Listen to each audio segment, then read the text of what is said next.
का पर्पस ये नहीं है कि कौन सा बिज़नेस बेटर है या कौन सा बिज़नेस करना चाहिए। इस वीडियो में बस ये समझाना चाहता हूँ मैं कि कैसे दो completely different business models, different companies grow करती हैं और सरवाइव करती हैं इस मार्केट के अंदर। इस वीडियो से ये भी जानना चाहता हूँ कि अगर कल को सारी चीज़ें थोड़ी सी डिफ़िकल्ट हो जाएं, लेट्स से चीज़ों का प्राइस बढ़ जाए, कॉस्ट बढ़ जाए, या फिर ट्रांसपोर्टेशन कॉस्ट बढ़ जाए, मैन्युफैक्चरिंग कॉस्ट बढ़ जाए, लेट्स से लोग ख़रीदना सामान कम कर दे किसी वजह से, तो कौन सा बिज़नेस है जो ज़्यादा अच्छी तरह सर्वाइव कर पाएगा उस सिचुएशन में। ज़ोमैटो को मैं एक कंपनी की तरह ना देखते हुए एक सिस्टम की तरह ज़्यादा देखना पसंद करता हूँ। Because Zomato doesn't have its own customers, it doesn't have its own restaurants और cloud kitchens, it does not have its own delivery services और एनीथिंग। ज़ोमैटो पूरी तरीके से सिर्फ एक सिस्टम है जो कि इन 3-4 तरह के लोगों को एक साथ कनेक्ट कर देता है।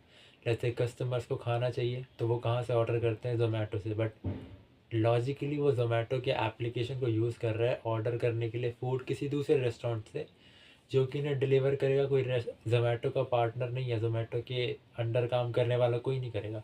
एक इंडिपेंडेंट पार्टनर करेगा जो कि जिसको वो पार्टनर बोलते हैं, बट वह एक्चुअली में एक फ्रीलांसिंग वर्क ज़्यादा है। तो ज़ोमैटो के पास खुद के कस्टमर्स नहीं है, उनके पास खुद का रेस्टोरेंट नहीं है, उनके पास खुद के डिलीवरी पार्टनर्स तक नहीं है।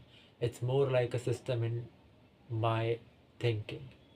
What I think कि system is really really strong, but it's really really complex to manage. And if we talk about the kirana store, तो किराना स्टोर का जो दुकान है जिस पे वो काम कर रहे हैं, वो उस दुकान से ज़्यादा दुकानदार पे डिपेंड करती है। लेट्स से आपके कनेक्शन जो होते हैं पर्सनली, वो दुकान से नहीं बनते, वो दुकानदार से बनते हैं। में लेट्स से अगर आप कोई सामान ज़्यादा महंगा हो गया, सस्ता हो गया, तो दुकानदार पे डिपेंड करता है कि किस प्रोडक्ट को ज़्यादा ख़रीदना है, कौन कितना ज़्यादा बिक रहा है, किसको कैंसल आउट करना है, किसको रखना है।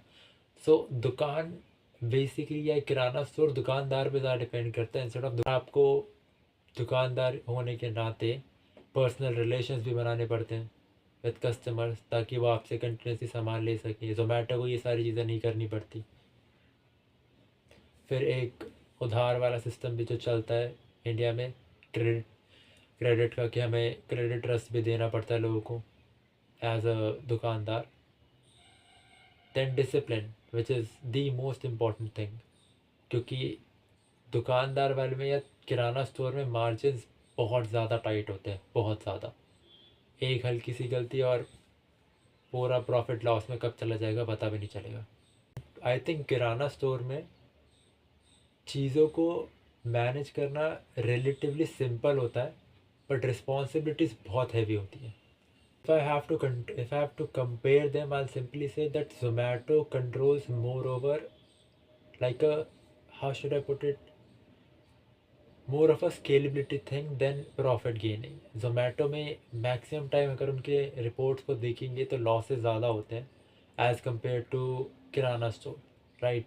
लाइक Zomato पूरी तरह से स्केल पे डिपेंड करता है, उनको प्रॉफिट से कोई मतलब नहीं है फ़िलहाल के लिए, उनको सिर्फ सेल से मतलब है। On the other hand kirana stores usually बनाए जाते हैं फैमिली सपोर्ट करने के लिए। सो उनका जो बिज़नेस है वो स्केल से ज़्यादा प्योरली प्रॉफिट पे बेस्ड होता है। किराना स्टोर की जो ग्रोथ होती है वो रिलेटिवली स्लो होती है as compare to Zomato, but उनके पास प्रॉफिट होते हैं and they have more control than Zomato. Then the other best comparison will be risk, कि दोनों में रिस्क कितना है। ज़ोमैटो का जो रिस्क होता है ना, वो मैक्सिमली ज़ोमैटो कंट्रोल ही नहीं कर सकता। ज़ोमैटो का रिस्क है एक्सटर्नल रिस्क, कि कंपटीशन ने कुछ कर दिया, या गवर्नमेंट की पॉलिसीज़ चेंज हो गई, या लेट्स से आने जाने का खर्चा बढ़ गया, यू नो, कोई मार्केट पे मूड आ गया, कोई नया रिस्ट्रिक्शन लग गया फूड से रिलेटेड, उस पे ज़ोमैटो ज़्यादा तेज़ रिएक्ट करता है। उनके पास इंटरनल इतनी कोई प्रॉब्लम्स नहीं होती, उनके ज़्यादा प्रॉब्लम्स एक्सटर्नली आती जिनको। But on the other hand kirana store का जो भी रिस्क होता है वो इंटरनल होता है। कस्टमर्स के बिहेवियर से इतना कुछ खास फ़र्क नहीं पड़ता जितने कि दुकानदार के बिहेवियर से फ़र्क पड़ता है या उसके डिसिप्लिन से फ़र्क पड़ता है।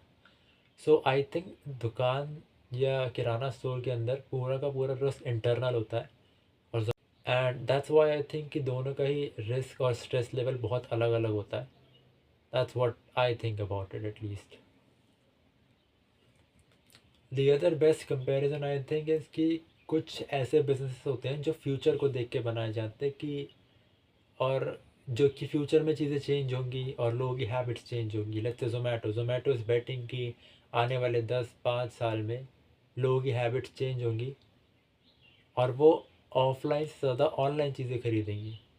But kirana store is based on present habits कि अभी हमको आदत है, हम सामान लेने बाहर निकल जाते हैं, कुछ चीज़ चाहिए, दूध चाहिए, चिप्स चाहिए या कुछ चीज़ें चाहिए जो भी, वो हम लेने के लिए बाहर निकल जाते हैं, जो हमारी हैबिट है। So Zomato is basically betting on the future कि फ्यूचर में लोगों की हैबिट्स चेंज होंगी और किराना स्टोर तो हैबिट्स पे ही बेस्ड है। इसीलिए मैं स्टार्टिंग से यही बोलता आ रहा हूँ कि फ्यूचर बेस्ड जो बिजनेसेस है लाइक ज़ोमैटो, उनको पेशेंस चाहिए। बट जो करंटली प्रेजेंट बेस्ड बिजनेस है ना, जो प्रेजेंट टाइम के लिए बनाए गए, उनको हाई डिसिप्लिन चाहिए।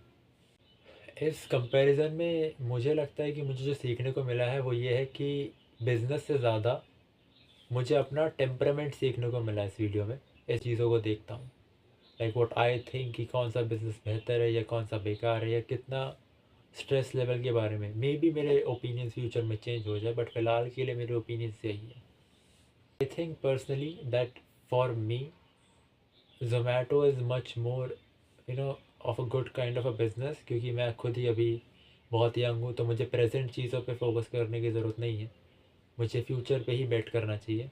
एंड बाकी लोगों के अपने अपने ओपिनियन हो सकते हैं इस चीज़ को लेकर। एंड इस वीडियो में मैंने जानबूझ के नंबर्स इंक्लूड नहीं करे, किसी टाइप की सेल्स या कितने लोग इस तरह के बिज़नेस को कर रहे हैं, मैं इस चीज़ को इंक्लूड नहीं करना चाहता because it's more of a complex thing और मैं चाहता हूँ कि मैं वीडियो को सिंपल रखने की कोशिश करूँ। नंबर्स हम किसी और दिन डिस्कस कर लेंगे। नंबर्स हो सकता है कि 2 साल बाद शायद मैं इस पर बिल्कुल अपने डिफरेंट ओपिनियंस दूँ, बट फ़िलहाल के लिए तो मेरे ओपिनियन यही है कि I personally believe that for me Zomato is much more of a better business. Depends on my age too. That's it. आज फ़िलहाल वीडियो को यहीं ख़त्म करते हैं।